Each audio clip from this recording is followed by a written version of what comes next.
right, people, give us a couple of minutes and we'll all go. 2 minutes.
Lovely. First of all, massive apologies. Good Lord. Oh, he's still going. What happened? About 6 o'clock yesterday morning, I sleep on top of the duvet because it's so hot out here. And I slept on top of the duvet and it got weirdly cold in the morning. And I woke up shivering, like teeth chattering. And that just done me. I don't know why. I don't know, but awful. I'm still far from 100%, but we've got to do this one. So here we are. Right, let's get the housekeeping out of the way. My friend will be along in a minute, and we'll have a good stream. Nice to see so many people here. So I've got a couple of announcements to make as well. Let's put the old light on. I'm looking a bit grey. I mean, I am actually looking a bit grey. It's weird. I haven't done a stream for 1 day, and it feels quite strange to be streaming. It's weird, isn't it? 1 day. About a bit more light there. Oh, there you go. Hello. Oh, hi. Nice to see you all. So how did you get on without me a whole day? It's not the bloody coof. It is not the coof. And oh, yeah, because you didn't give me any donations yesterday because I had a day off, if you're thinking about it, make it today so that my friend sees that I'm on an earner and I'll score points in his in his financial investment portfolio. But listen, if you've got any questions, get them ready. Super chats and entropies will get priority answers, but I will try and answer as many as I can. And just when there's a few more people here, I told him to come about 10 past, so we'll be here any minute. So let me just sort out the old Twitch. Got 2 really cool announcements to make. Well, I'm having them as well. Mrs. Me in it. It was weird. I don't like doing it. I missed Sarah's birthday. Good Lord. Happy birthday, Sarah. Oh, bless her heart. Bless her cotton socks. Happy birthday. Hello, Rags. You're keeping it in order over there. Good to see. No messing about. Oh, you're going to like these announcements. So they're going to set the stream off on a real nice one.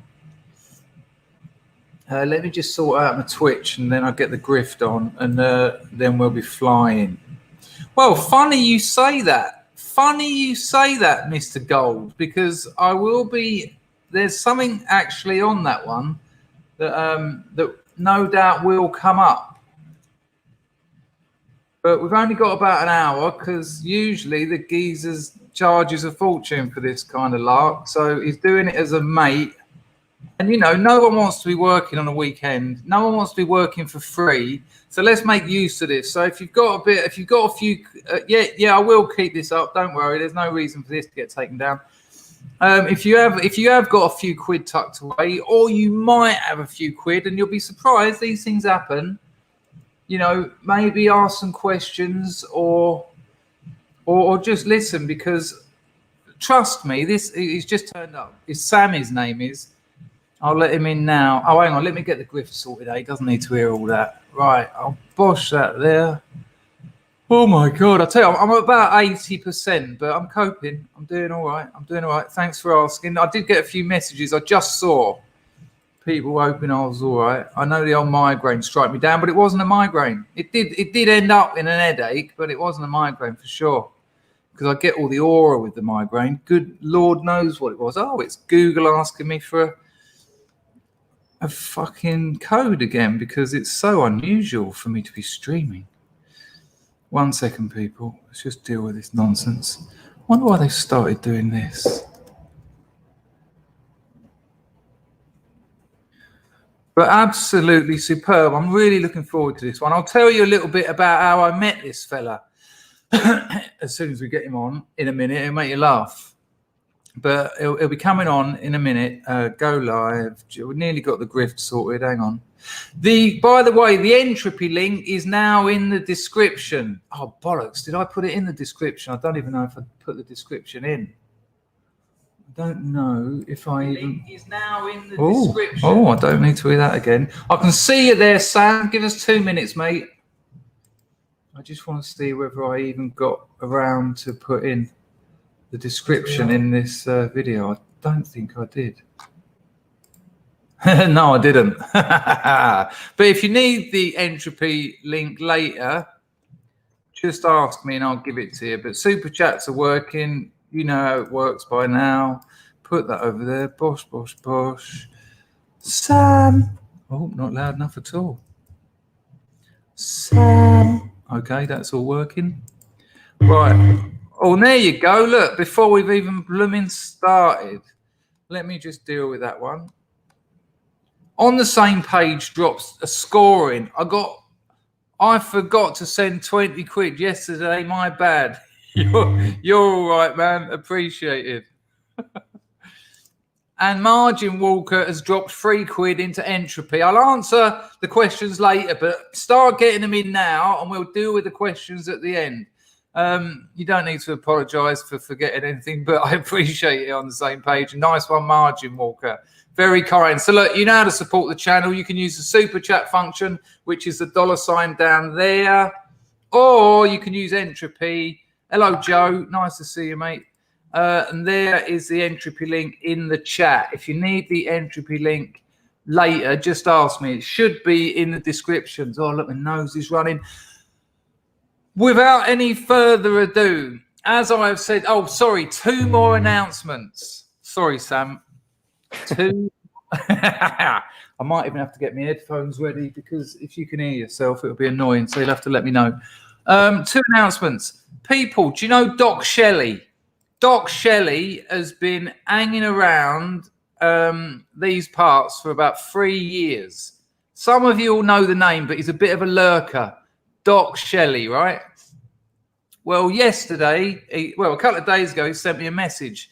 On the 15th of December, he quit his 10-year oxycodone habit. Oxycodone is like lab-made heroin. You can snort it, you can inject it, you can smoke it. It's just like lab-made heroin. And he'd been on it 10 years. And old Doc Shelley has quit. And he kind of reached out and said, we certainly helped him. So can we have a DOC in the chat for Doc Shelley? And then also, while we're there, LC, what's his name? LC350, we all know because he's always in the chat. LC350 stopped smoking weed on New Year's Eve. So can we have an NYE in the chat for LC350? Proud of you both. Absolutely incredible. Absolutely incredible work. Camley, I've got your super chat. We'll deal with the questions at the end, mate. So they all go into my entropy. So we can go through them all at the end. Thank you, Mouse Cat. Without further ado, we've got through everything. I told him 10 minutes and it was 12. And I need a tissue. Sam, if you can hear me if you can hear your own voice, let me know, because then I'll put my headphones on. But well done, everyone, to Doc. Well done to Doc, and well done to LC 350. Sam, how are you on this Saturday afternoon? I'm good. How are you, Chris? I'm very, very well. I was just thinking earlier when, because obviously I know I was going to be talking to you today. Do you remember how we met? Yeah, ages ago through Bitcoin. It was absolutely that. You'll like this, Scrubs. I needed some Bitcoin like yesterday. Can't imagine why. Why would anyone need Bitcoin like really quickly, like shiveringly quickly? And I'd never bought them in this way before. But I managed to hook up with Sam online, and he said, "No, I can meet you at Bar Italia. I can meet you in Soho, just down where you live, and I can do them to you via phone." Was it? I think it was phone. It was not. If it wasn't phone, it might have been cash at the time. It was a while ago, though. It was a couple of years back. Very, very strange. But I was over the moon. You saved the day, and it was all for good things. Yes. So listen, I really do appreciate your time. I know you're a very, very busy person, and this is really appreciated. There's not much in this for you except for spreading your wealth of knowledge. I suppose we should just first of all, listen, people, this isn't independent financial advice. This is someone's opinion. Anything you invest money in can go down as well as up. So if you hear anything that might inspire you, understand that there's risks there. And I suppose that's probably a good place to start talking, Sam. I mean, are all investments gambles? So really, the question, I guess, is if you have cash, where would you want to put it, right? Like, what would you want to do with it besides putting it under your mattress, I suppose, which generally over time tends to devalue. So cash over time, let's say, 10 years ago, you could have bought something with either $1 or £1, and now the same dollar and pound won't buy the same thing. But you joke about that, but people do keep money under their beds, don't they? Big piles of cash. So obviously, I can't speak to where you got that cash from or why you haven't put it in any kind of investment. But let's say you had, you managed to secret away £10,000 or dollars or wherever you're from. You whip it out of your mattress today, you'd end up essentially buying less stuff with it. So it's devalued. So the hard work that you put into that essentially is decreasing over time, right? There are some people who are able to save enough money to buy a house. And if you're in the UK, let's say, for example, then you know that the value of your house has probably gone up insanely over the past, 10 years, 20 years, whatever it is. If you've bought, for example, so we're still speaking about investments here, right?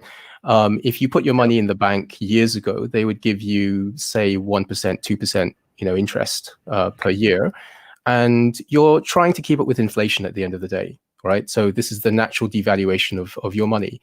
Are they all risks? Not really, but generally you'll find that the lower the risk, the less payback you get, right? The less interest you get from this. Sure.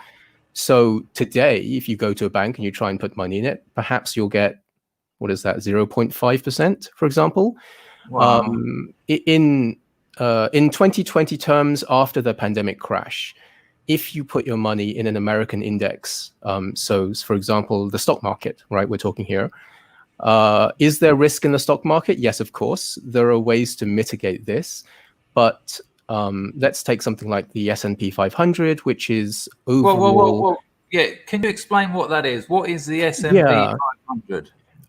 So the simplest way is essentially someone's gone out and they've decided to buy the top 500 performing companies of all companies in the States, right? That's not totally accurate, but it's close enough. So they'll give you a number for this. They'll be like, okay, so I'll go and buy, shares in each of these stocks in each of these companies, shares in each of these companies, and to you it has this number, this numeric to it. All you need to know is that your, let's say £1,000 or $1,000 or whatever it is, last year, if you put it in, say, the middle of the year, it's probably gone up about 30 to 50% approximately. And that's just from all these companies recovering from the shock of the initial pandemic. And of course, we're still in it. But Sam, what's the English version? Is that the FT 100? So it would be the FTSE 100. The difficulty of the FTSE is that the UK government hasn't put enough money into the system for it to drive all the prices up as much as the US markets have. And actually, you could probably look in your normal bank accounts or your options, the options that you have from your normal banks, to see how you could invest potentially in the US market, right? Like easily. So I know you and I have spoken about this. As an English person, it's as easy to invest in American stocks as it is to invest in English stocks. Reasonably so. There are sometimes cases where you wouldn't want to do that, but I know we've spoken before, and the app I've mentioned to you is Free Trade, right? Yeah. And that allows you to invest in a whole variety of things as part of your ISA. And so one of the benefits of being in the UK is that the government allows you to have to put in a certain amount of money into your ISA that's not taxed by capital gains, and I think that's about £20,000 a year. You really rate these stocks ISAs, don't you? Can you tell us the difference between a stocks ISA and what the other one is? So there are three types that I know of, and obviously, again, not a financial advisor. This is just my opinion and so on. The stocks ISA, I think, is a recent thing where you get to choose your own options. You get to choose your own stocks, as in where you want to put your money. There's a cash ISA where you put your money in, and then whichever regulated company or bank has given you this potential, they will say, well, here you go, you can have something like 1% a year, give a certain amount of cash, and this itself doesn't have any interest on it. Sorry, not interest, what's the word? Tax on it, right? So if you make money generally in the UK, I believe capital gains tax is anything, if you earn money through selling, I don't know, like let's say you decide to go on eBay and you decide to sell tuna or something, I don't know, something peculiar. If you earn over £10,000 or maybe £12,000, then the government wants to tax you on everything above £12,000. With something like this ISA, for example, or the cash ISA, even if you earn above that over time, they won't tax you essentially, right? So you get some benefits of doing this. So really what you're looking at is the cumulative effect year over year of this tax-free advantage, for example. And that's what you hope investment gives you over time. You hope that it gives you a better return of your cash than wherever you decided to hide it. I mean. So the reason you rate it is because of the tax. I can't even think what the word is, because of the tax benefits, essentially. Yeah, the tax. I mean, there are obviously a bunch of things you should be doing with your money in general. Like if you don't have money, for example, then you should be paying off your credit cards. Right. Well, so this is the first question. This is something I've actually written down. So this seems like a good place to start. Okay. You've got no debt. You've got 50 grand, 50,000 English. You've got no knowledge of investments. You just got 50 grand. What would you do? No, not you, because you're a different case. What would you, if a friend of yours said, I've got £50,000 and I don't want it to sit around doing nothing? What kind of things would you advise? Because the big one at the moment is obviously crypto. Bitcoin has just gone through the roof. Yep. You're an expert on crypto, but even when I talk to you about that, you're a bit. You keep going on about the ISA, but you trade crypto, so you win either way. Yes. So generally, as I say, right, you're looking at good ways of making more money from your money. Yeah. That's different for each person. Everyone trades in a different way. Everyone has a different body of knowledge. If you don't have any debts and you have this money, I guess the first thing I would say is read Google, right? Like read about stuff on the internet, for example. That's always a good way. If you have never done anything with money before, if you have no background in finance, it doesn't have to be complicated, right? Like you just have to not do bad things with your money. And everyone's tolerance for risk is different. So with that money, I would say, like if you've paid off all your debts, if you have a decent job, then start looking at ways to not have the money sitting there not doing anything, right? Usually you would tell people to diversify. So you might say, well, perhaps you should put some in the bank at a low interest rate, but it's guaranteed, you won't lose it. Perhaps you should put some of that into the stock market or whatever's growing that year. Perhaps you should put some of that into your ISA. Because this is where it gets complicated, because I think, I'm from a working class town, and there's almost like a barrier. It's okay to say go to Google, but you talk so confidently about these things. But I know for a fact one of the big problems people have is just having the confidence to do that. So whereas you say something like you said to me the other day, look into solar because the new Biden administration are going to be going all over renewable energies. You also said look into cannabis again because of the new administration. But when you say look into solar and look into cannabis, like, do people need a broker? Do they need to find a professional to do this, or is this something they can do online? And is this where we get back to free trade? Is that the website? This is kind of why we get back to free trade in some ways. Obviously, there are so your bank, for example, right? So let's say you have a bank account, as hopefully most people do. You put your money into the bank so that it's easy for you to get access, easy for you to sort of take it out later on, and you won't get it stolen so easily, right? For example, once you have money in the bank, you then want to take advantage of the services they offer, right?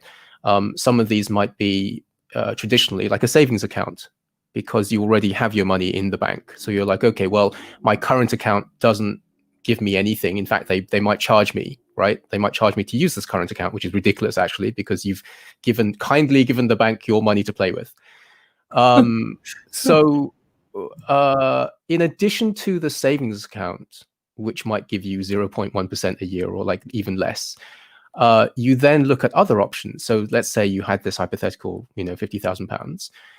Then you're like, okay, so what is the safest way I can put it into some kind of investment where I get to maximize the return on it? And the government in the UK has this allowance they give you, which is £20,000, for example. Each year you get to put money in, and then you get to choose where you want to put that money. There is a certain thing where they say invest in what you know. So if you I don't know, if you understand cars, or if you understand computers, or if you understand, I don't know, plumbing or something like that, then you could look at companies that are there, and you say, again, for this ISA thing, this free trade thing, and I don't own any stocks in it. I know I'm not a shareholder or anything. The reason it came to my attention is because one of my other friends said, hey, look at this. It costs you £3 a month, and it's really easy to do this stuff with it. So you could choose an ISA from your bank, right? Like those are the options. And the reason why you would do that is that you look at the best ways to maximize your returns, essentially. And that was why I suggested it in the first place. So this theoretical 50,000, you'd tell someone to get so in 1 year you're allowed to put a maximum of 20,000 into one of these stocks ISAs. Correct. Yes. And either free trade.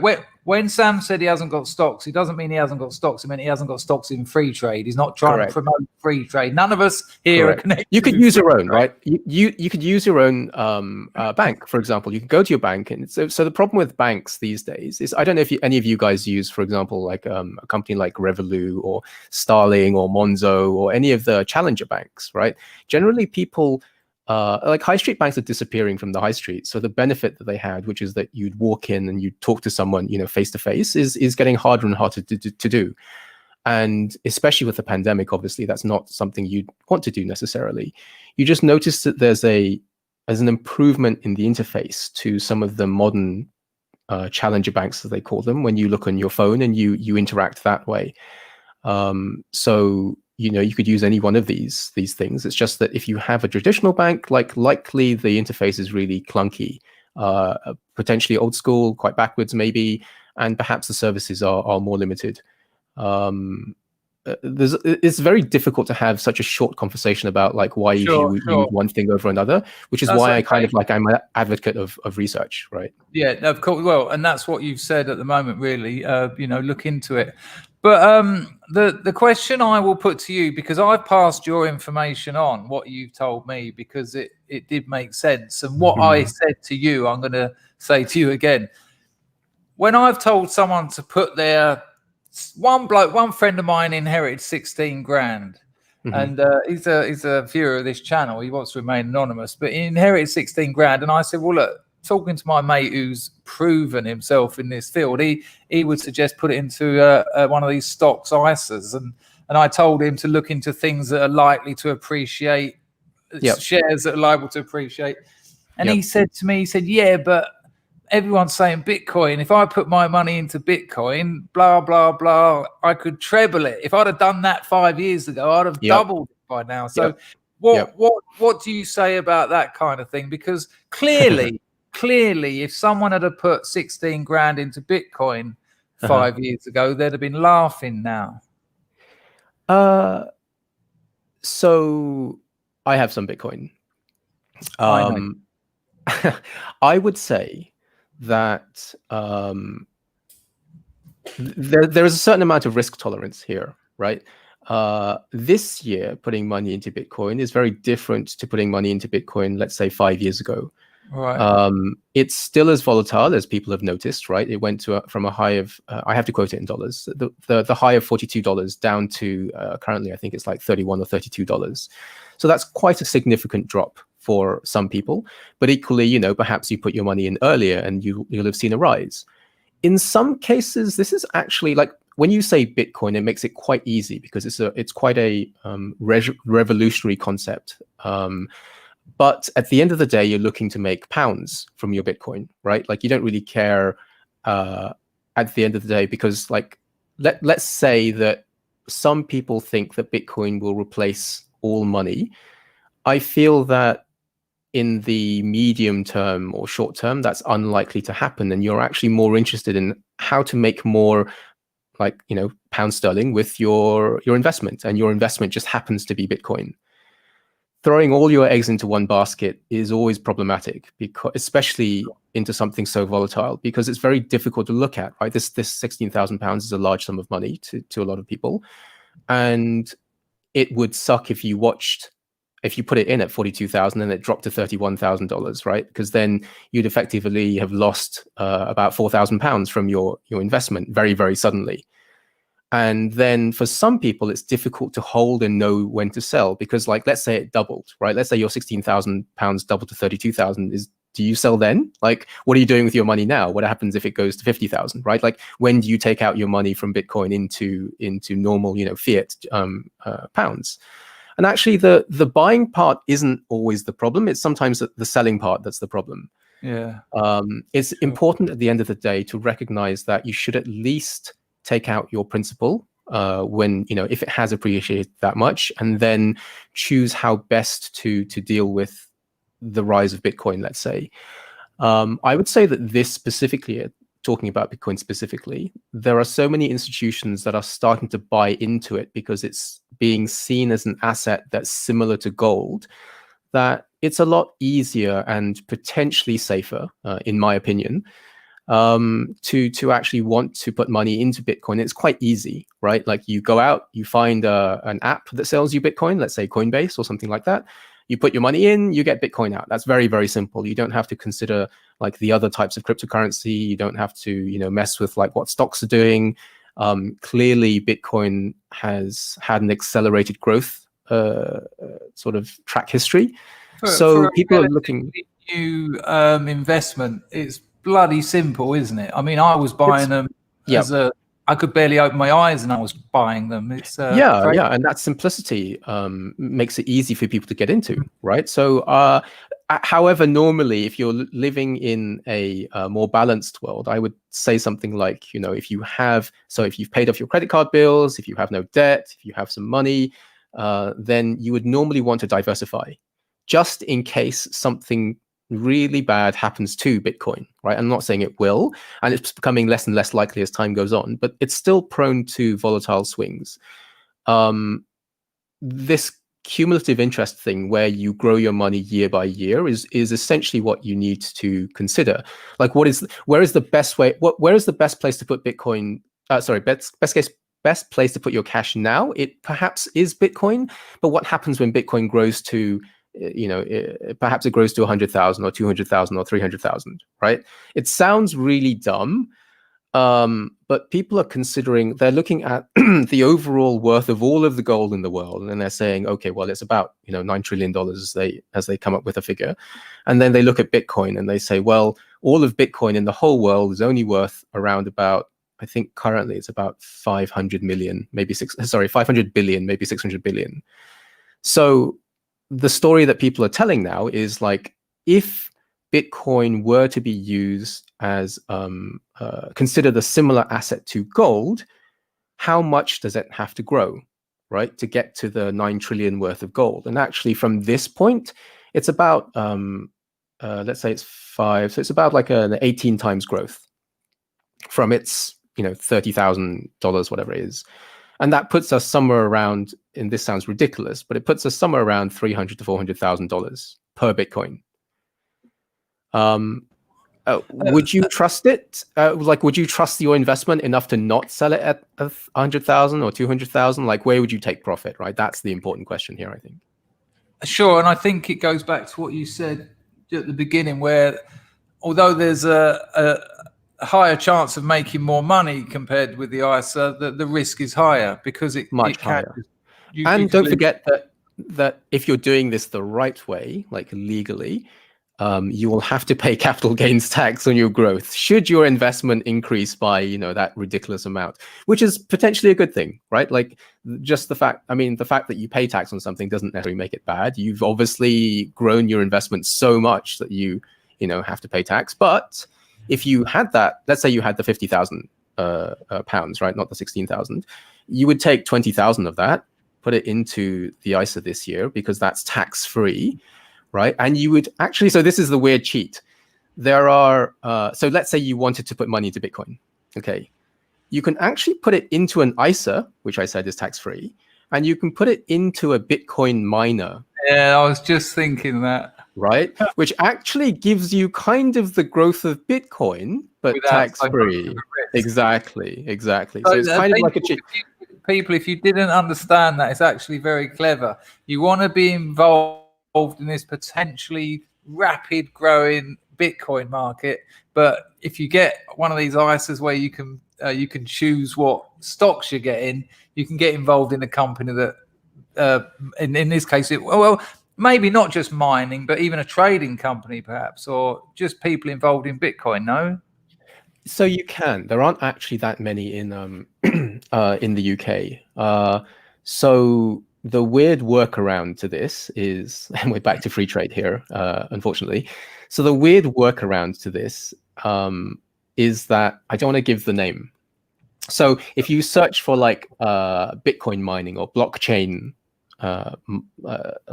stocks on free trade, you'll find some that you can put money into. I definitely wouldn't put all of your eggs in one basket again. But you could find some on there that are part of this stocks and shares ISA, in addition to, other cool companies that you might want to put your money into. Like you can see Amazon growing slowly. You can see Tesla growing more quickly. Everyone here probably uses Netflix.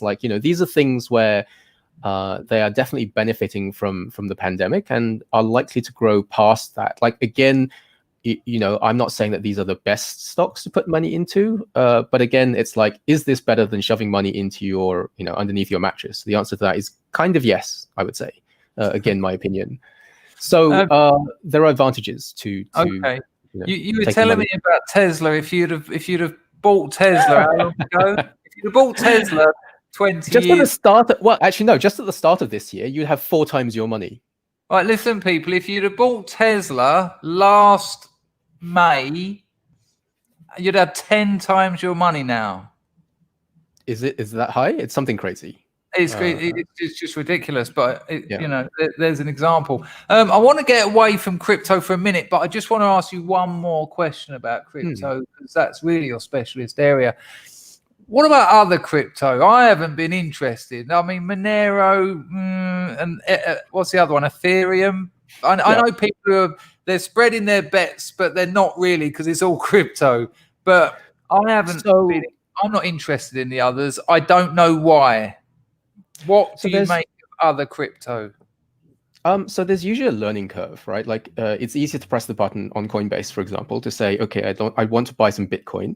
And then you look at it and you're like, oh, look at all this other crypto. Where else can I put my money? My answer to that is, why would you want to put your money elsewhere for the moment, right? You might think, well, these other ones are valued lower, so they'll actually go up. I might get more money out of this. And again, we're back to, the whole point of this particular game is, how do you make the most amount of money out of the money that you have already, right? How do you grow it the fastest? If you're looking at Bitcoin already, I would say that there's a certain amount of volatility there, and you're showing that you're you have a high risk tolerance, right? No one ever wants to lose all their money, but if you invested in this crazy digital money years ago, then that's what you were saying. In today's day and age, what's happened in the past, I would say 12 months or so, well, actually, no, 9 months or so, is that the stock market is kind of turned into crypto. You get the crazy memes with it. You get the crazy growth with some of these, and there are more people playing the game. So that's a brief sort of aside. Back to crypto, I would say it's very easy to get seduced by the gains that you see people reporting. They'll report gains of 400% every day, right? Or 100% a day. And that's phenomenal, when previously you would consider the stock market's average returns, again, for an index, on average would be about 5%, right? So you would look to put money traditionally into a stock market and you'd be happy with 5% every year, because that's normal. Crypto, hey, do you like 400%? Well, that's crypto, right? But do you also like 0%? Because that's also crypto. I would want to put the vast majority of my money, knowing what I know now, into Bitcoin, and then probably taking perhaps another, let's say you put in 80% into Bitcoin, then you'd probably want to take about 10% and put that into something like Ethereum, for example. And then you would want to take the last 10% and then put it into whatever the hell, it doesn't matter, because you're determined to gamble anyway, right? You won't take my advice on this. So gamble with 10%, take the safety of Bitcoin, knowing that they're trying to value it the same as gold, with the other 80%, and just sit on it, right, for example. And then the other 20%, I would say Ethereum, because again, that's another one that the institutions are looking at, and institutional money is where it's at. These large pensions, companies like BlackRock, for example, they just filed so they could invest in Bitcoin futures. Go where the money is. Don't try and outsmart the system, because actually the system, the way you make money is that everyone else puts their money into it, right? That's what drives prices up and increases demand. While it's true that it's really enticing to learn that someone's earned 100% a day or 400% that day or whatever it is, try and figure out how to make money solidly first, because your goal for retirement is to figure out a system that works over a 10-year span, not like a 1 year span, essentially. That was going to be my next question. What time periods are all of these investments? I mean, the ISA one. I mean, tell me what. So again, so this craziness in the stock market. 1 second, Sam. 1 second, Sam. Monty isn't. This is the real problem, Monty. People get look. Sam's going to say a load of stuff here because we're trying to cram a lot into an hour. Sorry, Sam, you probably can't see, but Monty's just said this is all too intelligent for me. Oh, I can see but that. Sam, this is what stops working class people from benefiting out of these things. We get a little bit confused. There's resources on the internet. You can spend a bit of time. I know you spend a lot of time online, Monty. So don't put that barrier up and potentially miss out because of fear. You know, this is what happens at state schools. They don't tell us anything about this. I can assure you at private schools, they're teaching them all this stuff. So don't make those limits for yourself because you'll struggle. Sorry, Sam, continue. I would say that to address Monty's comment, actually, I would say that finance generally, or personal finance, which this is part of, isn't really taught at schools or anywhere else. Much like they don't teach you how to, apply for jobs, for example, or how to, turn up to recruitment drives or anything like that. If you only take a few tiny things from this, I would say that paying off your debts and not overspending are two extremely important things that could take me, I could have a 4-hour conversation about, things you shouldn't be spending money on in general, especially in this day and age. And like lowering your costs, minimizing them, because it has a vast effect in the future. And we're taught very strongly with all this social media that anything that has an effect on you within, seconds or hours is captivating. But when you look at money, you have to make a consideration that this is like a job, right? Like, why would you pick a job and go, well, 5 minutes of this job are great, but the other 365 days are terrible? In the same kind of way, when you make a consideration about where to put your money, you're looking to the best use of where you can put your money for the next 5 years, 10 years, retirement, whatever it is. It's difficult for me to shorten everything to a 5-minute conversation. That's cool. You're giving plenty of pointers, and there's things that people will grab hold of and they can go and research themselves. You don't ever seem. I bought precious metals years ago. I lost most of them. But you never seem too interested in them when I talk to you about precious metals. Well, gold and silver I've discussed with you, and it doesn't seem to excite you. Well, actually, so those are fine, I would say. Gold, silver, and some of the metals. So everything is quite cyclical. Like stuff goes up, stuff goes down. If you're not actively trying to trade, then I would say holding gold is totally fine. Or having, if you'd held gold for a while, then obviously you can see that the price goes up, right? That's, again, still better than keeping paper cash underneath your mattress. Like, these are all, I guess, comparisons that we're making. Everyone has a different way of trading. If you just wanted to buy gold and you figured out, how to store it somewhere that was safe, that you would maybe want to dig up later on or whatever, then you could do that also. Perhaps it's easy to understand. But we're looking at more efficient ways of doing this. So again, if we're back to this, 16,000 or 50,000, then you'd want to put some, in gold. You'd want to put some into the ISA. You'd want to put some into crypto, for example. Whatever it is that you're comfortable with, as long as it's a better way of doing it than shoving it under your mattress, then, who am I to give you your preference, right? Sam, a few people keep saying ISAs offer terrible interest rates. Are they confusing the stocks ISA for the other ISA? Because everyone, I think that's a cash. I think that's a cash ISA that they're looking at, because I think the cash ISA gives you 0.5% or 0.0 or whatever. So people, sorry, Sam, you have to understand there's two ISAs. There's three, actually. Oh, sorry, there's three, as Sam already said. But when Sam's saying about the ISAs, it's the stocks one. It's where Stocks and shares. Correct. You choose where you want to put your money. So let's say so this is what I mean about the banks, right? If you go to your bank and you're like, hey, I'd like to put some money in an ISA, they'll probably go, oh yeah, sure. Here you go. We offer you this return every year. It's great this year. We made 1%. Woohoo! Right? For example. And again, if you could have done that and you could have gone, you know what? I really like the idea of Tesla, or I really like the idea of Amazon because I see it everywhere, right? Like this is how you would choose. You'd be like, I really like, I don't know, McDonald's or something. So if you put your money, like let's say you took your £20,000, right, that you're allowed at the beginning of the year, April or something like that, and you put your money in that, you buy some, essentially you take the £20,000 and you would go and buy some Tesla stock in your stocks and shares ISA. So now you own £20,000 of Tesla, essentially.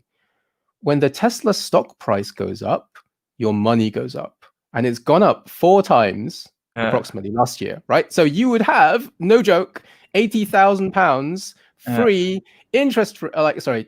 tax-free money in there today. If you had gone and put right, so and then the banks are like, "Hey, are you happy with your 1%? Woohoo!" And you're like, "What the hell, man? Look, I have 800, I have 400% increase in this, and like this isn't normal. Like this year has not been normal, and it's all driven by the fact that the American government has flooded their monetary system with $14 trillion in the past year, right? Like to stave off the effects of the pandemic."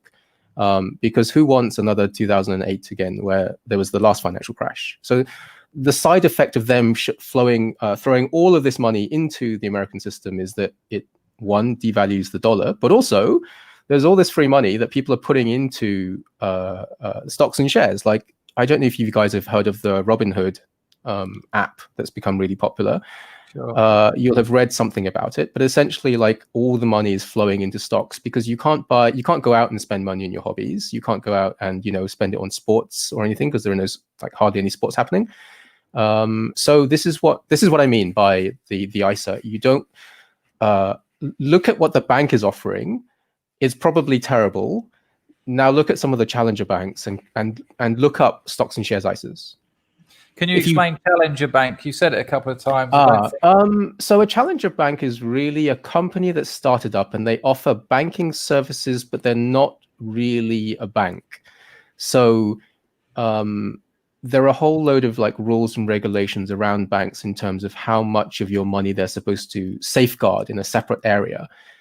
Challenger banks aren't subject to the same considerations or requirements. So that makes them a little bit dodgy. But you'd never want to put £80,000 of your money in there anyway. So that's the distinction between a traditional bank and a challenger bank, for example. A challenger bank is really like a financial firm that has a lot of money and has a really cool app, and they're generally trying to do good, I would say, in terms of offering their services. Property, good place to put money? In the UK, yes, but it's generally difficult to get a mortgage, I would say, right? Interest rates are really low right now, or have been.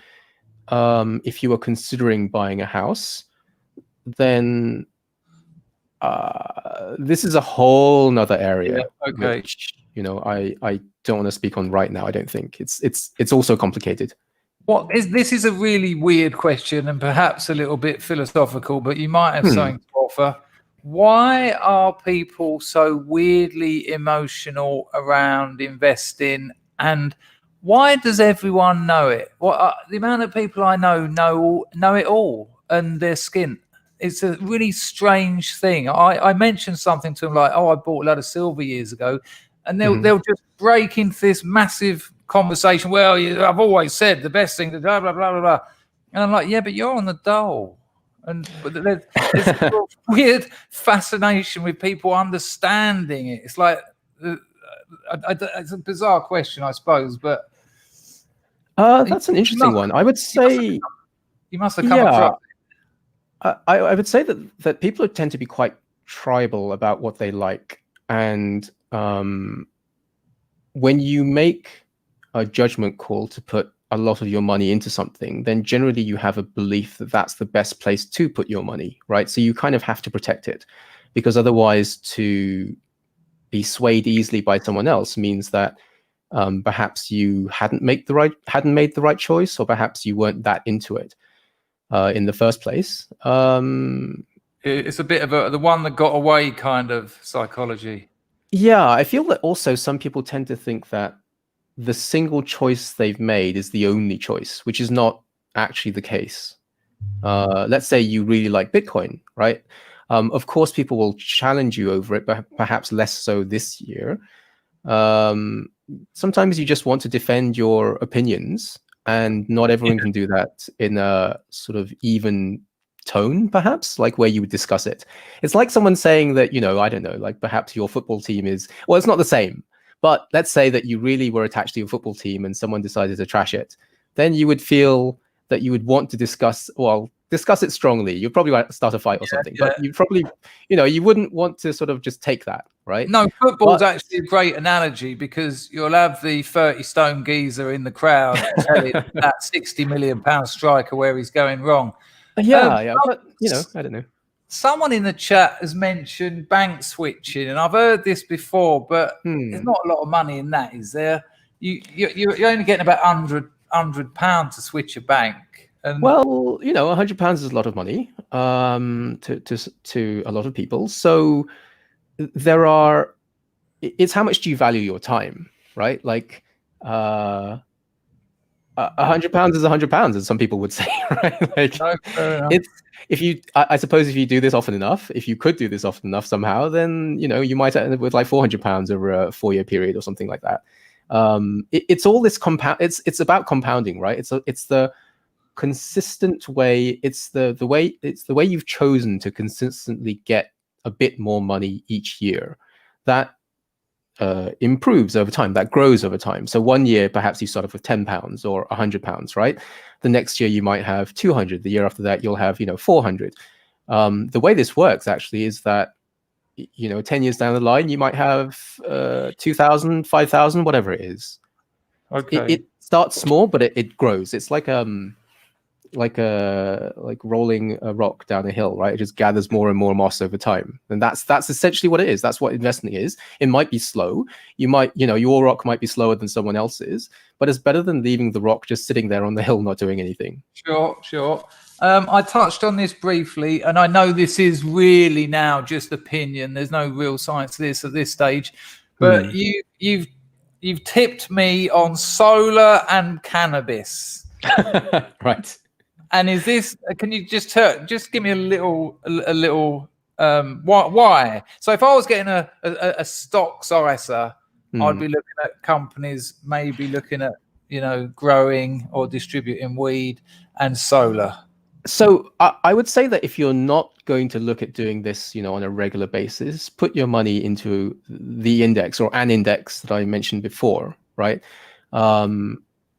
Like you hear all these stories about hedge funds and stock pickers who are just like over what's the word? Like their investments are not always good all the time, so that a monkey throwing darts at a board is perhaps a better stock picker.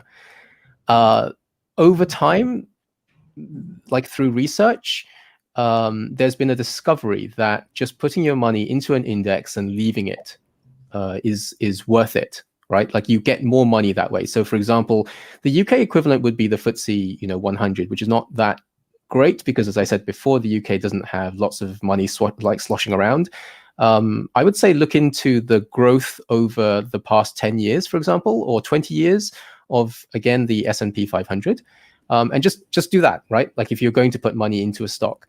Back to the solar and everything. The reason why solar, EV, and cannabis has been popular is that when Biden came into power, he said in advance that he would put, I think, trillions of dollars to help the US grow past oil.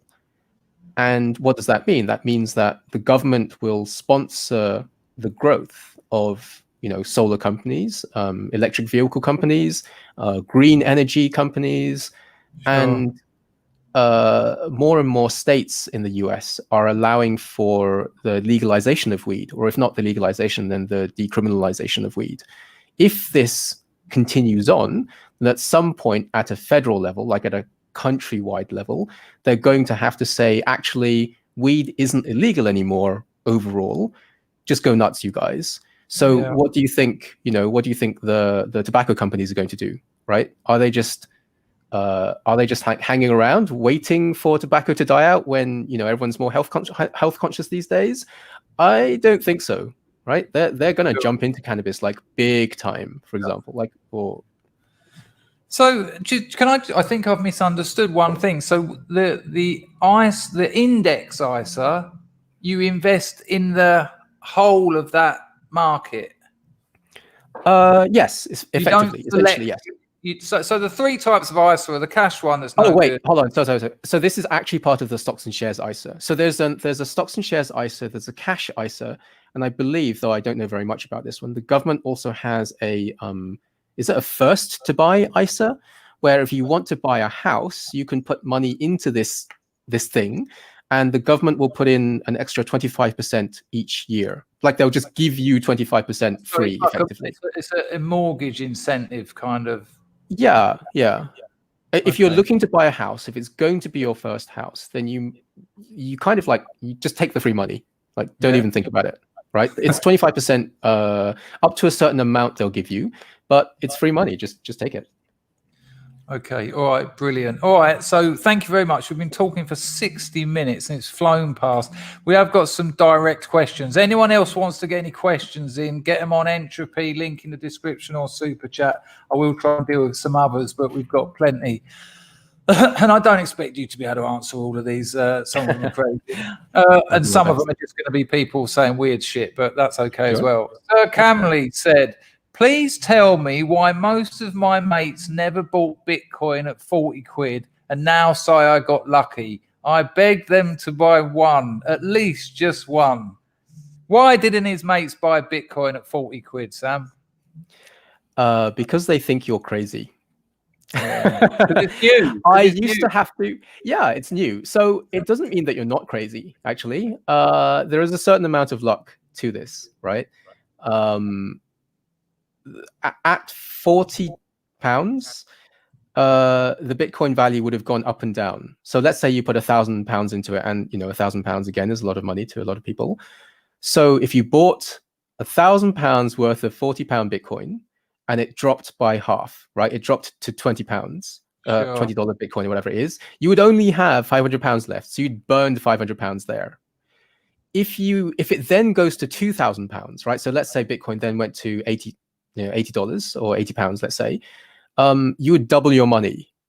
Like, would you get out then? Would you not get out then? Like what is the option there, right? What if it goes to 10 times your money? What if you now have £10,000 worth of Bitcoin, right? Effectively, would you sell? There are some pretty hilarious tweets, actually. If you look on Twitter, there are tweets. I told him to buy it 40 quid. I told him to buy it 400. And someone bought 2 pizzas for 18,000 Bitcoin. Wasn't that the first ever Bitcoin purchase? It could be. That's on the chain at least, yeah. And I know a friend who bought a 300 Bitcoin couch, and he was like, "Well, I've made my money. I've made a lot of money of this. I've tripled my money. I'm going to buy a couch with this Bitcoin." Right? You can't, at the time back then, you can't predict the future.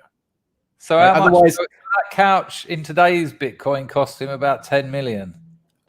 Something insane, yes. Yeah. So I hope he likes his couch now, is all I can say, right? I bet they're not the best sleeps. Yeah. So it's not anything to do with you specifically, but crazy things are, they're quite difficult to grasp. Even if you say, well, just, I think, Bitcoin relied on early adopters, and early adopters by definition are rare. That's why people weren't, even at 700, people weren't trusting me. Now, remember that this is just Sam's opinion, but because this is quite a big one. Jay says, I've got 180k in property and 100 grand in cash. I have no idea what to do with it. Is the question too general? he doesn't know what to do with his 180 in property and his 100 grand in cash? Instantly, I would say 20K into a stocks and shares ISA, throw it in your stocks and shares ISA, choose like an index, right? Because that doesn't, that means you don't have, before April, yes. And then after April, put another 20K in, because again, it's money that doesn't get taxed, right? What do you do with the extra 60,000? That's a more complicated question. I, again, my opinion, this geezer was your best mate, and he said, "Help us out, mate. I've put 20 on May. I put 20 grand into a stock ISA. In May, I put another 20. What should I do with this 60 grand?" I would ask him how much he wants to gamble then. Because again, to lose. So property, actually, if you understand property and if you already have property, right? It depends on your income, but perhaps property is good in your area, right? Like that's something that you understand. It's there, you see it. Hopefully that your area isn't, going downhill. Look at the mortgages you could get potentially. If you can't get a mortgage and you're saving for something, then look at all the ways you can get free money. If you're getting more exotic, and since this particular conversation is one about crypto, I feel that you could probably put about 10K of that, let's say, into Bitcoin, for example, after you've done the ISA stuff, right? Again, for example. If you have a very high risk tolerance, I don't even want to say it. Okay. Make your own choices. You would throw it in Bitcoin, wouldn't you?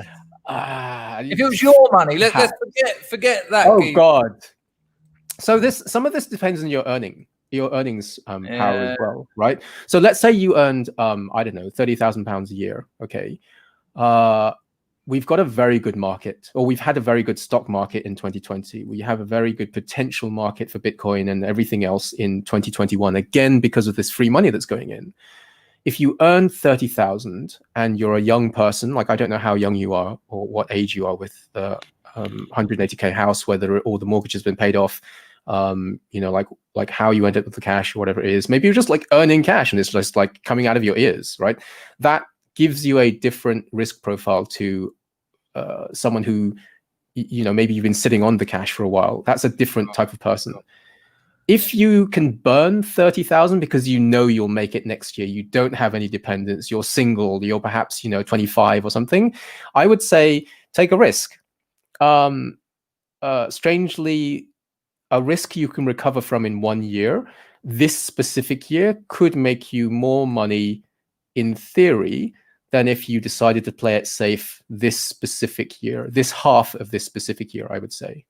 So that's my kind of opinion on that. I think what you said is really important. I mean, 60 grand to one person is a completely different sum of money to 60 grand to another person, depending on your content, your context, your ability to earn, how old you are. Dependence is a very good point. Today's said, I had that working class fear, but my friend plays the market successfully in Thailand. I took his advice and invested in AMD stock. And then he's put a thumbs up in 2 money bags. Yep. Do you know what AMD stock is? Yeah, it's a chip manufacturer. It's like Intel, essentially. Okay. You'd probably want to put money into something like NVIDIA as well, which makes the graphics card in your PC, or makes graphics cards that you probably have shoved in your PC as well. And AMD... this is how crazy it is, right? This is the thing when you put money into a stock, something, right? So let's say AMD is at, I don't know, $20, and you're like, wow, I've put my entire savings of £1,000, for example, into AMD, right? Now I have no money. I find it difficult to eat. I can't go out and have fun with my friends. I can't go out drinking. I can't burn money on lager, whatever it is, right? AMD doubles. Now it's let's say it's from, did I say $20? Now it's at $40, let's say, right? What do I do with it now? I now have an extra £1,000, which obviously meant a lot to me in the first place. I can take that and I can enjoy myself, right? Do I take it out of AMD? Because AMD is now going down. It's from $40. Don't forget that stocks go up and down. So they don't just go up, right? If everything only went up, your decision would be really easy. You just leave it in there. So then AMD comes down. It's like, uh-oh, I had £2,000, which was £1,000 gain. Now it's down to $25, dollars. I've lost all of the gains. Quick, I'll just sell that, and then I'll have more money at least, right? I'm really worried about my £1,000. Like now at least I'll have saved the money. And then unbeknownst to you, 3 months later, AMD is at like $80, and you're thinking regrets, the FOMO, right? The fear of missing out. I should have just left it in there. And the difficulty, as I say, is knowing when to sell, like what you do with it, right? If you're so lucky that, and I know you and I've discussed this before, the Bitcoin rewards the lazy, rewarded the lazy, because the people who bought Bitcoin and bought a lot of it were people who really enjoyed their weed or their drugs or whatever it is, and they just forgot about it, right? What are you saying? Let's say, for example, for some people. And then, this is what I mean. Like, could you resist it if Bitcoin went up 100 times? I think not. Right? You would want to sell. You would need to take some of that money out, and then it goes up another 100 times, and you're thinking, uh-oh, maybe that was a bad decision. But for you, it probably wasn't. So I would say, yeah. Go on. Sorry, go on. So I would say that AMD, is a technology stock in many ways, and the world is turning more towards technology, right? Look at the growth of Amazon. Look at Bezos, right? Look at the growth of Tesla. Look at Musk.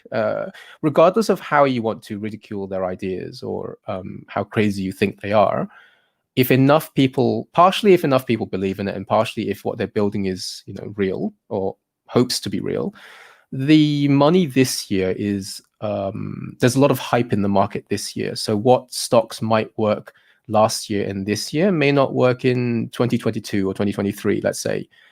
The US is determined, I feel, to keep propping the market up and their economy up for at least the next 2 years. So perhaps it's safe. But in this past year, everyone that has anything to say about stocks is a genius.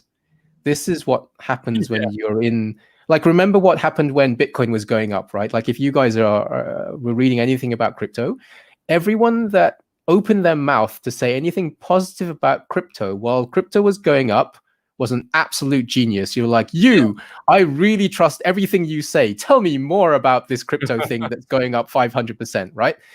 But you might have noticed that they all became really, really quiet when crypto dropped by 75%. Right? Did they open their mouths and tell you exactly when it would stop? No, because they don't know. Like, everyone is, everyone's a genius when the market goes up, right? So everyone is going to be a genius for 2021, or at least the first half to maybe 3/4 of 2021, or maybe longer. Who knows? So in summary, it's not actually difficult to do some of this stuff. Just if you're worried about it, don't put all of your money in. Right? Put in £100 or £10 or whatever it is. Again, we're talking something that you need to get kind of comfortable with over a 10-year span. Think of all the things you've learned in 10 years, right? Just stop watching TV. Like, don't burn your time like doing that, right? Your time is money. And in some cases, perhaps you're spending too much time in front of the TV when you could just Google for something that isn't cats or porn, for example. You know what? No one here watches television, but they do, I know, myself included, too much YouTube, and they could be learning. And that's why I've got you on, because I think the information's out there. There's money to be made. Okay, a couple more. We've got loads more questions, actually. Sure. I don't know. This one might be a bit outside of your pay grade. Okay. What does Sam think about the Great Reset / Fourth Industrial Revolution? Will there be currency collapses? So I can only hypothesize as to exactly what you mean. In terms of a revolution, I think people have postulated that with AI and automation, there'll be a great loss of jobs, right? Further loss of jobs. In terms of currency collapse, that's a difficult one. I don't think I know enough about this specific question to answer it in any kind of serious way. Okay, no, fair enough. Fair enough. How do you see the future? This is from Margin Walker. How do you see the future? And thank you, everyone who's donated, by the way. I haven't been thanking you, but I've just been getting onto your questions. But also, thank hi, you. chat. How do you see the future for the crypto market if governments were to create cryptocurrencies of their own? They're kind of doing it already in a way. The fact that cash is being reduced, for example, in the UK, and everything is moving on to our phones feels like a kind of transition, right? A technology transition, if anything. Whether it's crypto or whether it's money that the bank already digitally accounts for, doesn't make a great deal of difference, I don't think. If anything, it should strengthen, in the short term and to medium term at least, it should strengthen people's ability to see Bitcoin not as a complete insane outlier. So I would say short term, it doesn't really do anything to crypto. Longer term, there are companies like not companies. There are countries like China where everything is pretty much already digital. I don't like the fact that it means that it's likely to mean that all money in the future will have a great deal of oversight in terms of like the data it gives, where the money flows, the information it gives the government. But we're kind of leaning that way already with all the information that, for example, Facebook holds on you or Google holds on you or, anything else, right? So this feels like a culture modernization issue that I don't have enough, understanding about really. Okay. Mousecat says, can you get stocks and shares basket of companies with an SNS ISA? Yeah. So this is the index essentially. Okay. So it gives you a basket of, for example, the S&P 500, like that you would buy in the stocks and shares ISA. I think there are different companies that offer these, right? So you'd want to check to see what tiny fees they charge on these things, but it's usually like 0.1% or something like that. There are a variety of different types essentially, but yes, that's the quick answer to your question. Cool. Gwilym Evans says, "Hi Sam, I've got 3 bags. That's $3,000. 3 bags of sand to put into stocks. What are he just wants the details. What are 3 companies you'll be investing in 2021?" Oh God. So the UK actually doesn't have. Also, where are you putting your money? Quick. So the UK doesn't have any great choices, I would say, right now. US wise, you'd look at, like probably technology stocks or longer term growth stocks, right? Again, obviously this is my opinion. Don't get too nuts here. Apple, I would say, returns year on year. So some of these are slow. I'll give you the slow ones because the fast ones are a bit too YOLO, perhaps. Okay. You'd probably pick something like, or you would have consistently picked something like Tesla in 2020, because in the future, they're turning into an energy company as opposed to a car company, which is how people seem to be evaluating it constantly. You also wouldn't want to bet necessarily against Elon Musk because he's also got, SpaceX. He's got like all of the crazy Neuralink stuff he has. There's obviously, as I say, Tesla, and there's lots of improvements there. If you are sure that Amazon's taking over the world, then you'd probably want to slow growth on Amazon. So what is that, 3? Again, I mentioned Netflix earlier, but they jumped this month, right? Like if you look at the jump this month, it's a solid 20%. I think it was, 20% in one day, effectively, because they were giving guidance on how many customers they had and the consistency of them holding content. So they have, they're building a content library to release at the correct times when, whatever subject they have this content for is popular on social media. So listen to what your friends say about things, I suppose, or listen to what you hear about on the news, and then potentially take a play on it. But again, if you don't have the time to do that, just choose an index that says, hey, we're picking the best 500 companies, and then just leave your money in there. Don't even think about it, because you've got better things to do on a daily basis, right? You've got work, you've got family, you've got kids, you've got your house or whatever it is. look at this as a side thing initially, and figure out how to do it like lazily. Try to figure out this is passive income, as people say, right? Like try and figure out how to make this passive income. Yep, we've been talking about passive revenue streams for a while around here. This is quite an interesting question from Ed. I'm not sure he'll be able to answer it, but before I ask the question, when you're buying precious metals, people, you can either buy them where they send them to you, or there's this crappy offer where they'll say, hey, we'll look after them for you. Never do that. Never let them look after your gold and silver for you, because gold and silver are particularly good. Sam's going to disagree with me here, but avoid them keeping it. Get it yourself. But then Ed does ask, where do you put it? So you're buying a kilo of gold is about the size of an iPhone, and that's about $40,000 at the moment, people. Where would you put that?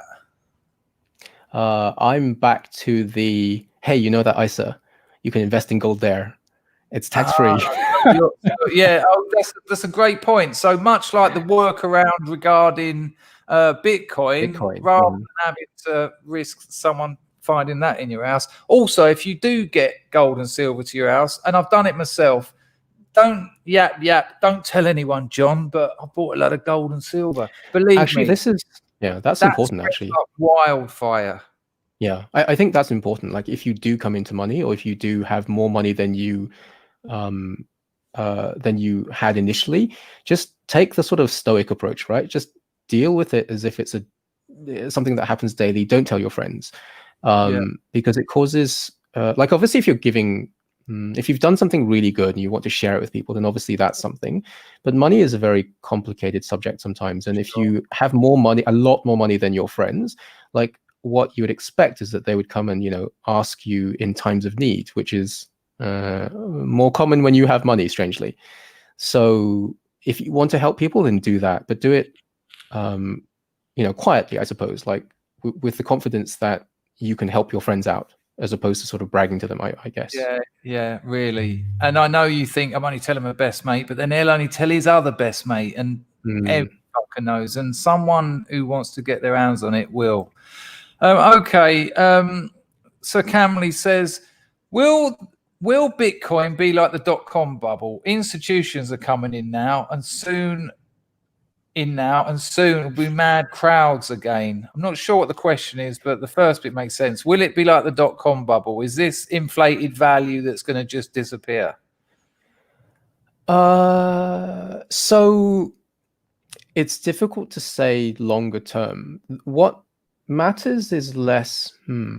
I would say that in this specific instance, to address your question, it's you want to make money, right? Like at the end of the day, I suppose, do you care about what it is that makes you money?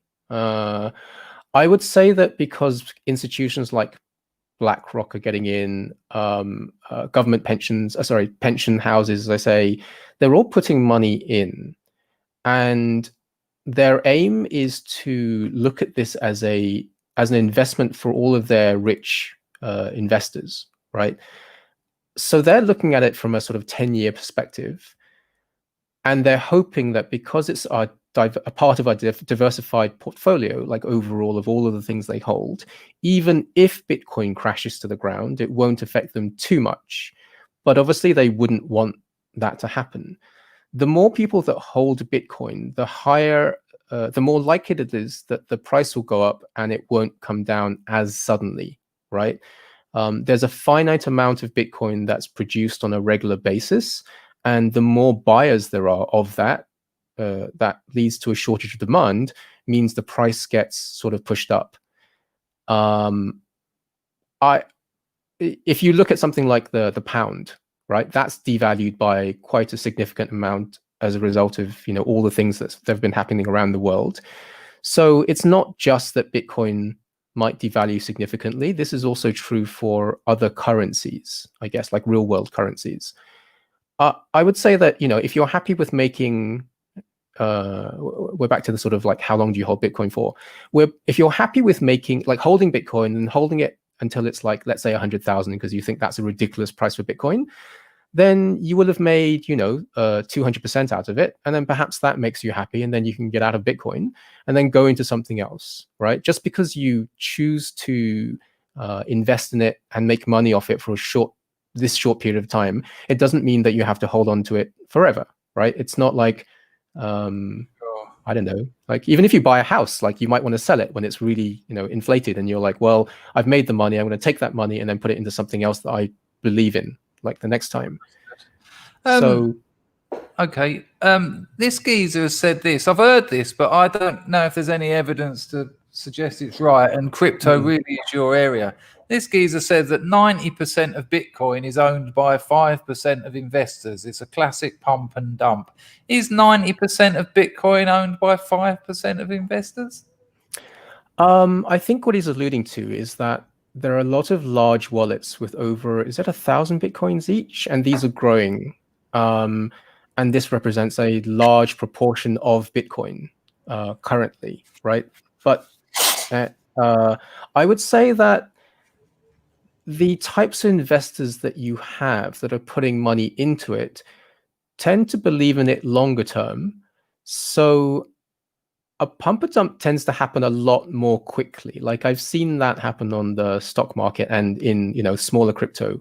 I would say that maybe if Bitcoin gets to somewhere around, $400,000 per Bitcoin or whatever it is, they might want to like get rid of some and then make money elsewhere. This is what I mean when I say it's a cyclical market. No one just sits on one thing and holds it forever, like forever. So, I guess the idea is really that if you feel that people will get into Bitcoin and they're going to be really uncomfortable around the 100,000 mark, then for you, maybe get out at the 80,000 mark, right? This is the same as like Bitcoin was, don't forget that Bitcoin was like less than $1 a little while ago, 10 years ago, whatever.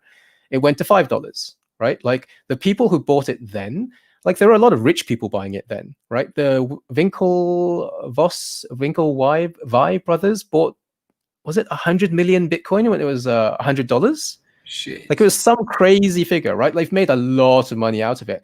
And I remember thinking at the time, like the arguments back at the time were, wow, look, these large guys have come in, they bought up all the Bitcoin, that's it. Like we're screwed. Like the institutions will take over and, nothing will happen. Thanks guys, you've cost us, the integrity of Bitcoin. And what it's done is it's run up to like $30,000. So when would you have wanted to get out, right? Like you could have bought at the same time as them with that particular institution. You could have gone, okay, well, I'll just make 10 times my money and I'll get out. So what is that? $100 to $1,000, right? Or maybe you're like, I'll make 100 times my money and then I'll get out. So if you'd put in £10,000 or £1,000 at the same time as the Winklevi brothers at the time, you'd be on, quite a significant sum of money. You'd like to be sitting on a cash pile and you would have gotten out. So obviously there have been rises, there have been falls. Again, the stock market doesn't just go up, right? There are issues that people have with holding money in an institution or a place where they don't understand. But look at an index, right? This basket of stocks over a 20-year period. Like, what has it done? It's just run up constantly because of the way that money works. Like that's essentially it. So to answer your question, do I personally think it's a pump and dump? Maybe over a 20-year period, but then that means that I'm still able to get in and then get out with whatever I'm happy with. Okay. Right? Like it doesn't matter that the institutions hold money because like look at, again, we're back to Tesla, we're considering Amazon, we're looking at you can't distrust all stocks because ultimately you're trying to make the system work for you, and there is an overcomplication that hinders people from just putting some money in. This is why Googling or researching like it's not Money Supermarket. What's the one that's in the UK that's really popular? There are definitely like advice sites out there that tell you, how to save money on credit cards, how to switch gas suppliers, how to switch banks, and you make money off all of these. The stock market is another area where simplification would be a benefit to you in the longer term. If you don't trust the system, that's fine. Just play it, right? Like just see where it makes you comfortable. Gain your 20% from Bitcoin or whatever it is, and then get out. Because generally when an institution gets into something, they're looking to make, 10 times the money, like 100 times the money, whatever it is. If you get out at 5 times, I'm sure that would make you happy, right? Your £100 becomes £500. Like if that's, good, then do that, take the extra money and put it somewhere else, right? And then let that run, whatever it is. Okay. There's a few people. Wolfie says he feels like he's missed the first 10 minutes of a film and needs to know the fundamentals of Bitcoin. Mate, we couldn't have done that. We couldn't have. So that's another complete. Someone else said, where did Bitcoin come from? Yeah, we haven't got that time here, but I might do it. We might go somewhere like that at another time. On the same page says, with all these people and contacts, let's just do a bank or a casino. Well, crime's always an option. He also says, I invested in Boudin. Any advice, lol? I have no clue what that is, unfortunately. I don't either. I've got no idea. If Boudin, is it a German bank that went down or something? I'm sorry, that's gone over my head. Antburger, thank you, mate, and thanks to everyone again. He says, what are Sam's thought on Vanguard funds? They seem popular in the UK. Any idea what a Vanguard fund is?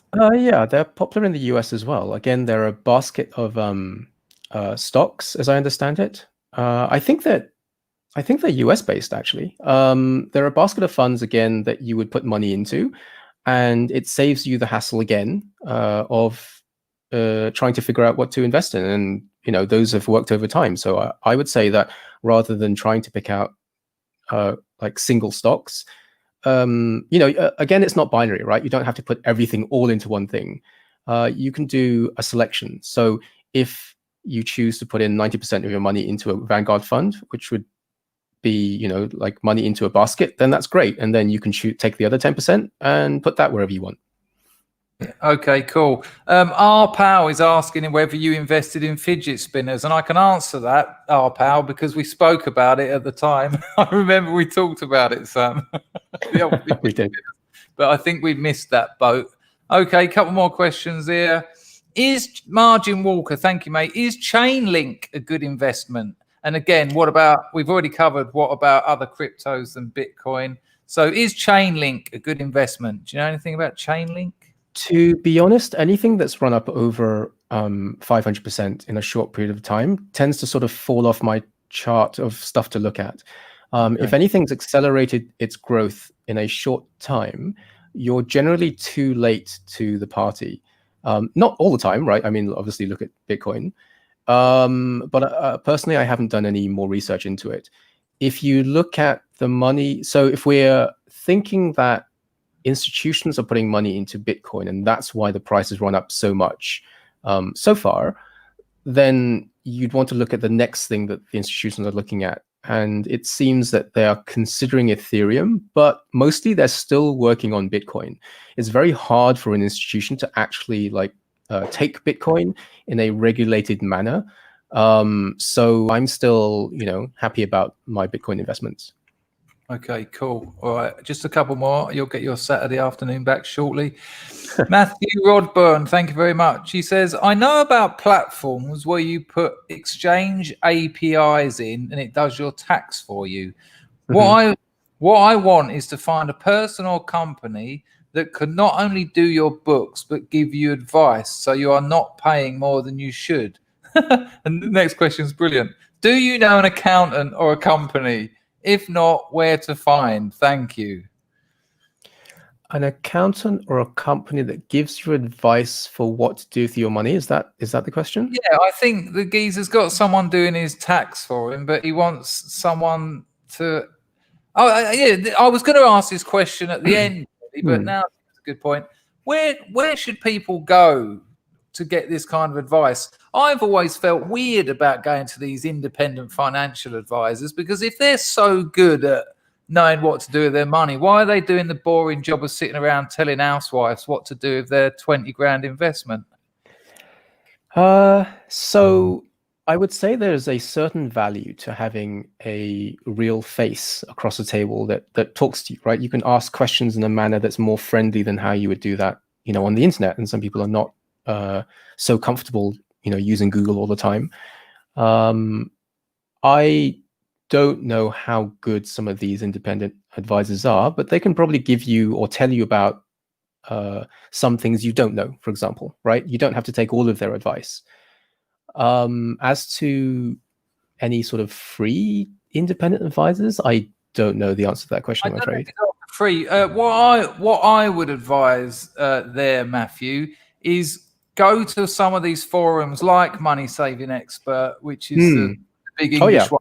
They will have an area on there where there will be independent financial advisors that these people have tested, so to speak, and that people have got. What do they call it, Sam? When people say, when there's quotes saying, "Oh, I use these, and they were great." There's social proof, basically.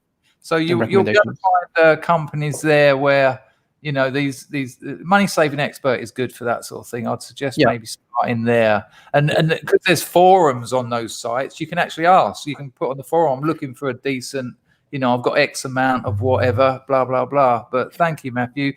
JC says, "Great guest, thanks, Chris." Thank you, Jay. Thank you for your donation. Joe says, "Have a hot cup of tea maybe, that'll warm you. Please put entropy several times because I don't know how to get onto it with my phone without a link." Okay, Joe. Well, thanks for that. I'll tell you what, I'll put the entropy link in the chat again there. So I've just done it if you're still here. Mousecat says, "Here you go." Sir Camley says, "Thank you, Mousecat." Sir Camley says, "Nice to meet your guest. I have no problem making money with precious metals and crypto, etc. What I struggle with is tax consolidation.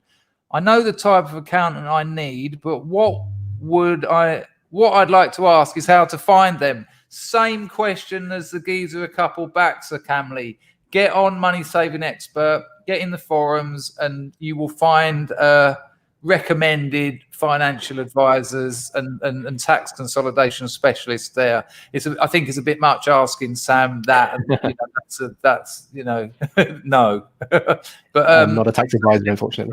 Yeah, there you go. It's not his job. But thank you for the donation. You've been very generous on this stream, as you always are. Margin Walker, another one. Good afternoon. How do you see? I think we already done that one about the crypto of their own. And on the same page, thank you. Said I forgot to send 20 quid yesterday. Right, got that. I think we're all done. Let me just check any new ones come in. We have had a couple. Sir Camley, yes, you can tell people about ample thought forth, but not on this stream. Remind me of another stream. Opinion on junior, Ed from Queen says, opinion on junior mining stocks. I don't know anything about mining stocks, unfortunately. Can't help you, Ed. So Camley says, no, man, where to find accountants who can advise you? Yeah, Money Saving Expert is the same place. I mean, I don't know. I go to Sam for all my financial advice. Not a financial advisor. Financial opinion. A financial opinion. Sorry, financial opinion. Yeah. Eric Pug says, possible lycanthropy pandemic in 2021. I'm buying up all the silver. Good call. Yeah, there you go. Make sure you get someone who can make the bullet. So talk to Moslab. Buster Brooks said, good quest, Danger. Cheers, Sam.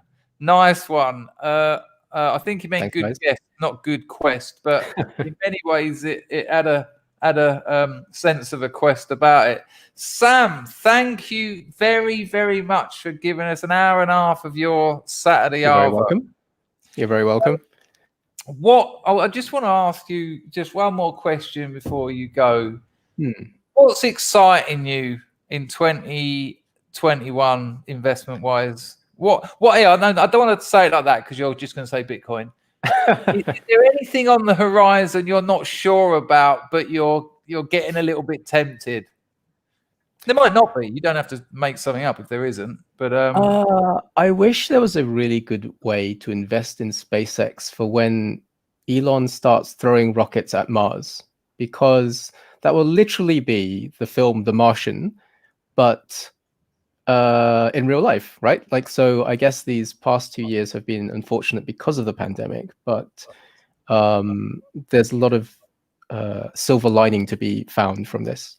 So I guess that I'd like, it would be really cool to see the news about him throwing rockets at Mars. Okay, I get that. Understandable. I think what I've learned from this stream is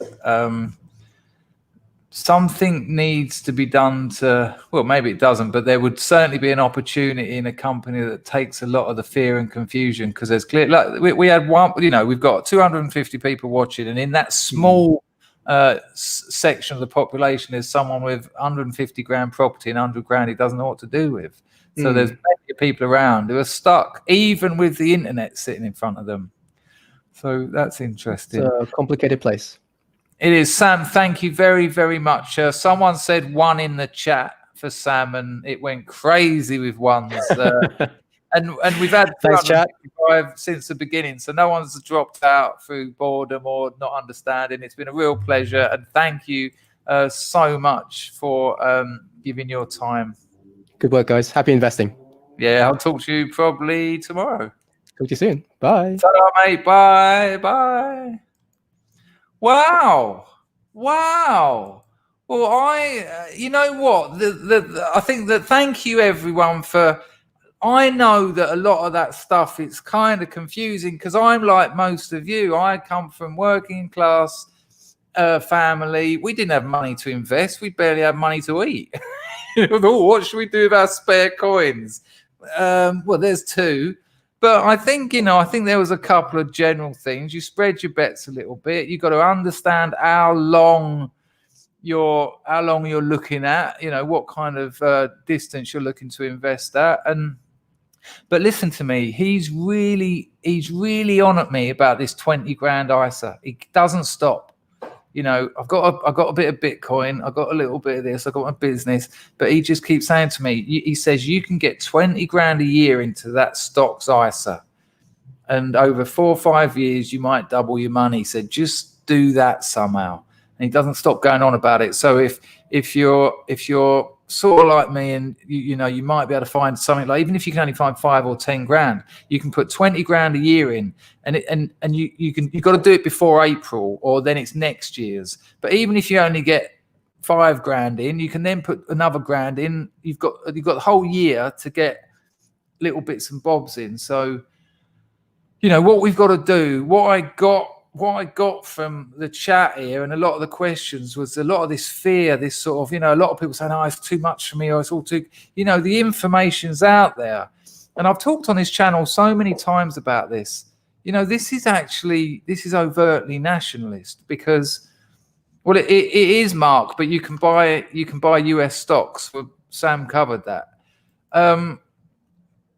We need to get out. These kinds of ideas have kept working class people skint for generations, and we need to start thinking that actually, no, I don't need to have money. Nor did I, Jay. Nor did I a few months ago. And the mad thing is, the companies doing these things spend millions and millions into these advertising these things. But when people like you and me see them, we're just like, no, that's nothing to do with me. It doesn't even pique our interest. And you're in a position where you can afford to do that, and you'll immediately be 20 grand will immediately be working for you. So I think that's quite telling. It's quite telling that the amount of people I know who've died, and including my old man. And when my old man died, my mum said to me, she said, well, we've got to turn the house upside down now. And I was like, why? And she said, well, because your dad told me if ever anything was to happen, there's money stashed. And we didn't find it. Well, we did in the end, but only when my mum decided to change her bed. And thank fuck she didn't just send the mattress down to the scrapyard. It was only when we turned it over, there was a little, what seemed like a hand-stitched. And as funny as that is, that same amount of money could have been worth 2 or 3 times that for when my old man died. And this whole sticking it under the bed. And Wolfie, okay, yeah, but not only fear, but also this sort of not giving a shit thing. These are our lives, And I've always talked about this. These are our lives, the only ones we get, and we should be, as Europe changes, we've got hopes and we've got expectations. Of course we have, but we should also be thinking things might not go our way. And if they don't go our way, we need the ability to protect ourselves. We need the ability to be able to get out of bad areas. We need the ability to make our futures safer, to make them stronger. We need the ability to have families, These are the kinds of things. Yeah, if you could bang a few likes in there, people, 136 with a viewership of 255, we can certainly do better than that. So there you go, people. It was a real pleasure. I'm glad that so many of you hung around. Oh, and by the way, I've got another story. You ain't getting it now because I'm shattered. And if it wasn't for me having a guest planned, I would have scrapped this one because I'm nowhere near 100%. But we've got another story coming soon. I was looking through some old notebooks the other day, and I've got another one that I think if you enjoyed the one the other day about me and Jamie having another great day scoring. Thank you, Jay. That's very kind. It's tricky, isn't it? A few people in the chat were getting a bit arsey, as they tend to, because everyone knows it all, and when they're not the center of attention, yeah. But, we suffer them. Thank you very much, everyone. I did forget to ask Sam, though. I did forget to ask him whether there was any good YouTubers that deal with this kind of thing. So I'll ask him that, and I'll get back to you. I'll get back to you on that. But don't forget. I put them both on the screen, didn't I? Free trade is worth having a look at, and I put that up on the screen. And there was the other one as well. Hang on a minute. I put free trade up, and there's that Robinhood. They're both investment apps. So it's freetrade.io, and then it's Robinhood. If you can't remember that, just search free trade app or Robinhood app. They're worth having a look at. Yeah, that was good fun. It was a pleasure to have him on. I mean, I've got a friendship with that bloke, so it was weird for me chatting with him in a different context. Yeah, thank you, Woodlander. That's what I was hoping. No, I don't have the goof. No Nan Robin stories, but usual capers. Another pointless life in the day of a man dependent on something less than pleasant. There's another donation, and he's gone. Sir Camley learnt nothing. You can't keep everyone happy all the time, but maybe you enjoyed yourself. Okay, all right, people. Listen, have an absolute lovely rest of your Saturday, and I will see you.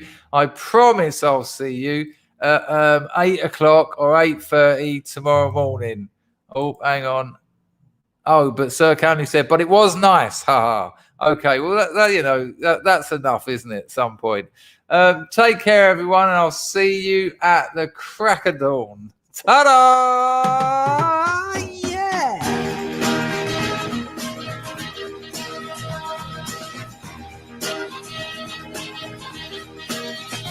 All the world loves a lover. All the girls in every land are meant to know. The joy of loving is to live in the world of mankind. There's someone who's waiting for you. Soon the world will be yours for a time. Music starts to play, night will turn to day. Darkness disappears when the one you love is near. You're in mankind. All the world loves the lovers, all the girls in every land are meant to know.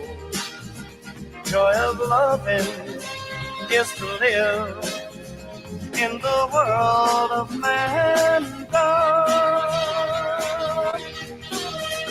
There's a place that is waiting for you. A world where the best in life is free, where time is always spring, happiness is king. Dreams you dream come true when the one you love loves you. You're in man. Enjoy the rest of your Saturday, people. Nice to be back in the groove, to be honest with you. I only have a day off and I'm all over the shop. So it will be about 8 o'clock or 8:30 tomorrow morning. Take care, people. Enjoy your Saturday. Ta-da.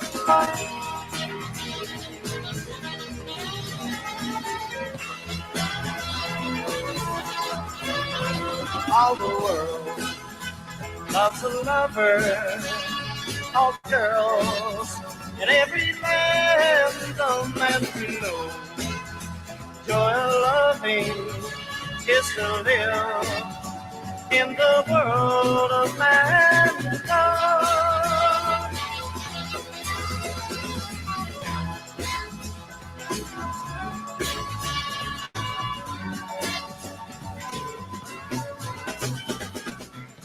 All right, go on. Go and invest down your own end. These bitcoins are mine.